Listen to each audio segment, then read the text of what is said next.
for you, look. I mean, we don't need this. Tab police are going to get onto me, so let's cut this. What's this? Cut that. Cut that. Cut that. Don't know what that is. All right, we're good to go, man. Keep your opinions flowing and all those sort of things. Carla, I love watching Arsenal this season. I've been itching like a nitty through this international break. Missed the timestamp, as you know. Listen, I'm all about viewer experience. This is why I cut up the clips. This is why I pull it on MP3. Make sure you're on Spotify, Apple Music, and them things. This is why I put timestamps. It's all about the viewer experience. You think I want to sit here and do these things? You know, it's just that you lot have a better whether you're watching 5 minutes, an hour, 2 hours, binge watching videos, listening to MP3s. It makes it easier for you lot, man. Anywho, getting into this, you know, Tab police are there, man. They're gonna have to take me to jail still. But first thing I saw today, Arsenal target Douglas Luiz will end up leaving Aston Villa for the Emirates, according to Simon Phillips. The situation there is if he does become a free agent, Chelsea will probably have a look at it, but I think he'll end up joining Arsenal. So, yeah, I think we saw that yesterday as well, which, again, until I see contracts have been agreed, bids or anything, but anyone can go anywhere, really and truly.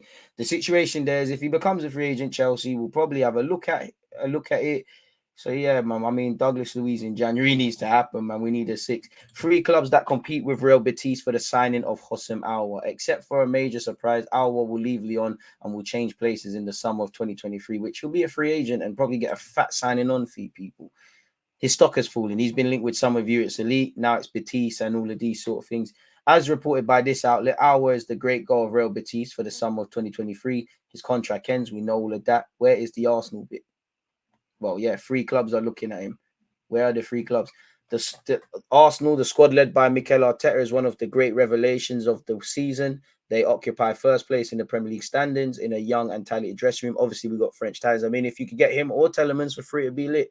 Aouar would fit in perfectly. And again, Xhaka is 30. He's still got a lot of days left, but it's getting to that scenario. If Xhaka says, you know, I want to try another situation before my career's done, you've got Telemans and him who are completely different. But yeah, I don't think we'll get Aouar. I think that boat's gone. But Aouar would fit in perfectly if Arsenal managed to finish the season in a good position. It would become a very desirable destination for any high-quality footballer. Whether Arsenal get Champions League or not, Aouar, I think that one could tip the balance, but I think you can't be demanding that of us. That's gone now, isn't it? When you link with Betis, it's irrelevant. Respectfully to Newcastle, he's also been linked with Newcastle. And again, Juventus, Italy, Champions League, it could be lit. So it is what it is, man.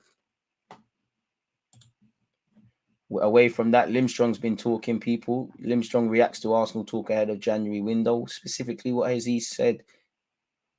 It is not hard to read along when articles appear on Facebook, Instagram, and other social media. So, of course, I read it, but I don't take it too seriously. The transfer window is not open at all right now. So I'm just giving it my all. I'm waiting to see what happens, rightly. So it's always great to play in the biggest league in the world, but whether Arsenal is right for me is hard to say. I mean, we haven't bidded. You haven't spoken to the agent.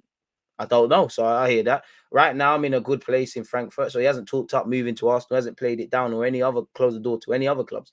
But it's great that there are clubs like them that are watching me. Something might have to happen at some point. But right now, I'm fine. It's a huge confidence boost. It's one of the biggest things as a footballer. So I'm very happy. Didn't he play against France for Denmark? He done quite well. And wouldn't be my first choice, but 17, 18 million for a 22-year-old. I mean, if there's money to go for a centre mid, why not? But that's what that man has said.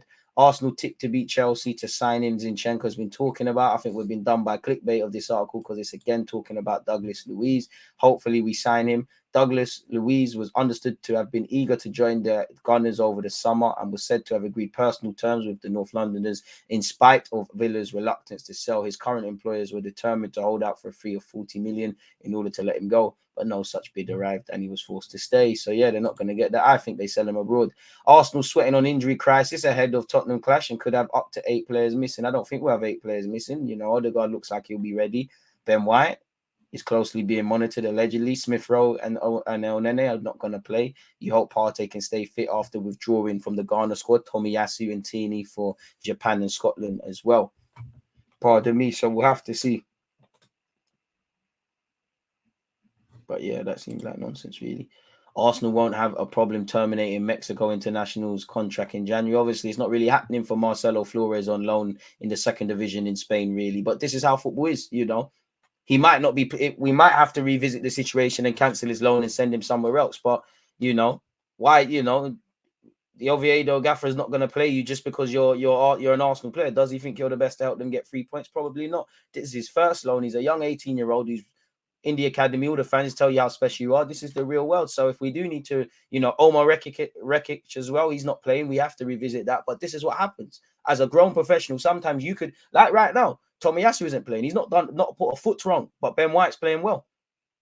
Sometimes you might be doing everything and players are playing poorly and still playing. This is what football's about. So let's hope, it's not where you start, it's where you finish. Hopefully he can get into the squad and that. But yeah, really and truly, he's played 44 minutes in the last 4 games. It's not quite the long spell to remember. And I thought playing in Spain would be a good fit, but keep going, man. Things happen. I think he needs to improve.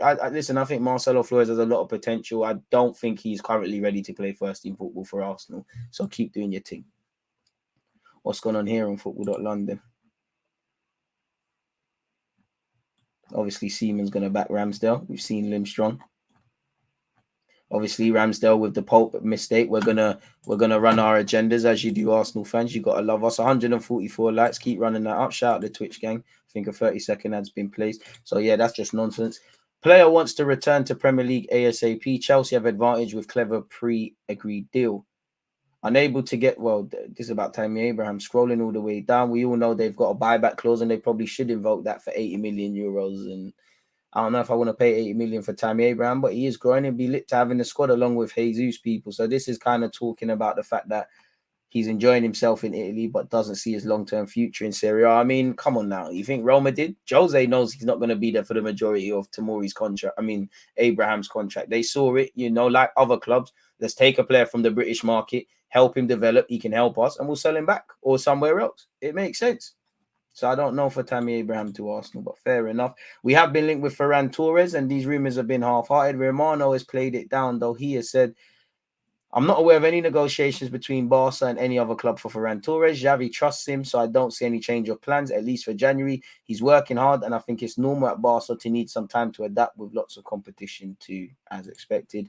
I mean, we all know Stan Kroenke's got peas in it. This is his incredible, as it says here, 8.7 billion ranch. And he has a property portfolio to match. Can that correlate to some money being spent? Shout out Kroenke, but it must be nice. And he's obviously married into the Walmart dynasty, so it's irrelevant to us. But yeah, that's him, innit? Deschamps has a warning for Saliba. He will need experienced players. He said, I don't think it's a shipwreck. We've also had a lot of chances, but we're ineffective. I mean, you asked, it was a naive back three from France and against in their 2-0 defeat to Denmark. Saliba's having to play almost centre back and right back, and he, it's the blind leading the blind for those young players. His fullback was nowhere. I don't think he was terrible, but he saw the levels in it, really and truly. The whole team could have done better defensively. He said it's a young French side where the majority of players don't have experience at the highest level. It's not, and you've seen it with Conde as well. It's not a question of formations, but when you have 4 corners and a Danish player is left alone each time, you can play with a 3, 5, or 12 at the back. It doesn't change a thing, and that's something that Saliba, to himself and collectively, you saw it at Marseille, you saw it at Nice. He's been in some rubbish defensive systems. Arsenal have been improving, but he's got a lot to work on. He said there's no need to worry. The fact that the players with international experience are coming back will do us good. And you need that balance for World Cups of experience and inexperience. But hopefully Saliba, can do his thing. Upamecano's been playing well. They all struggled. This Benoit guy at Monaco is lit as well. He'll probably get bought by someone. France got some ridiculous players. They got these 3, Fofana, and obviously Kanate of Liverpool. Is crazy, man. What it was in the water in France. Obviously, Jude Bellingham's calling Bukayo Saka Leah. Come and play for Arsenal, mate. He explains hooking Saliba, Camavinga at halftime. Again, all the young players showed their age. Oh, it's the same thing. Oh, yeah, irrelevant, really. What's this? Crystal Palace ace Zaha again admits Arsenal admiration. What has he said here? He said the Emirates is one of his favourite away grounds because you always bloody score and be a villain, and you was an Arsenal fan, really. I don't know if I believe too much in that, but, maybe, we could have one last opportunity to sign you. 29, contracted until 2023, much like half the players were linked with, Douglas Luiz, Telemans, Aouar today. It is what it is. You've all seen we've been linked with Moretti and Vlahovic for 100 million. Romano's quashed this. I can't believe anyone believes this as well, people. So it is what it is. Shout out Saliba. Only Tuchemani and Griezmann have played more minutes for the France national team this year than the 21-year-old who's played 442 minutes. So hopefully he does his thing. Griezmann has played 479 minutes. You know, I don't think Atletico and Barca, have anything to do with that. You all see he gets hooked or put on the bench or taken off the bench and put on the pitch at certain levels for his club because of that. And Tuchemani is a bully as well. So I think you will go to the World Cup, but it's a reminder that you've got many levels to go at. And he's not good. You're not going to be the finished article at 21 for every player. And as I said, if you're highly rated at 16, 18, if you're not Cannavaro in his prime in Saliba's case, you're not good in it. Bellingham. I don't know where I started doing that, but it is what it is, people. Partey's tipped for injury comeback very, very soon as Derby looms, hopefully. I think the Ghanaian gaffer has been speaking. What specifically has he said? Pause that.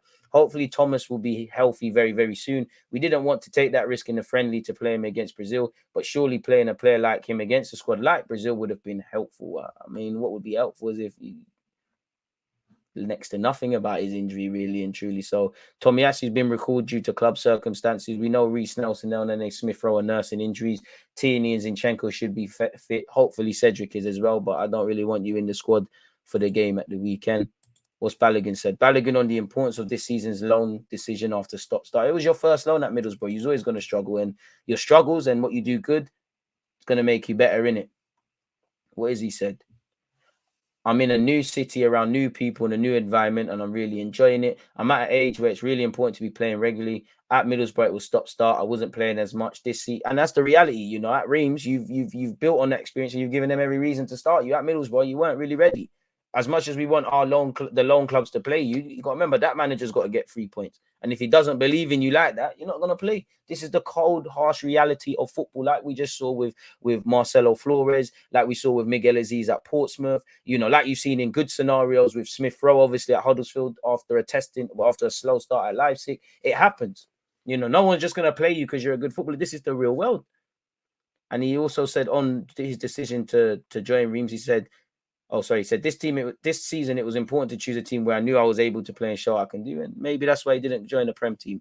It wasn't really about advice from the outside. I'm just glad I was able to do it and get over the line. The ideal scenario would be to play well, go back into Arsenal first team, but aware it will never be easy. Football is never as easy as you think. I just have to stay humble and see what happens. You've come a long way from your little indirects on social media acting like the world owes you anything. So big up you, Balogun, man.